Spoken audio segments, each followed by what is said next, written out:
আসসালামু আলাইকুম। গরুর বাজারে আপনাদেরকে স্বাগতম। দেখেন কত বড় একটা গরু, এই দেখেন। এই ভাই ভাই এটা কত হয়েছে? বড় ভাই এটা কত হয়েছে দাম? এটা 70 খাইছে। হ্যাঁ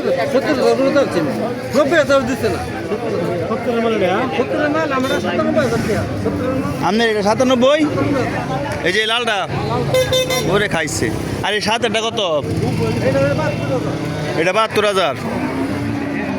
মানে লাল গরুটা তো একের গরু, এটার 72,000 হলে খারাপ না, খারাপ তো হয়েছে না। 97,600। এই দেখেন দেখেন গরুটা, এই যে দেখেন গরুটা 72,000, 97,000। তবে এখনও যারা গরু কিনতে চান অবশ্যই আমাকে কমেন্টস করবেন। সবাই ভালো থাকবেন, সুস্থ থাকবেন। আল্লাহ হাফেজ, আসসালামু আলাইকুম।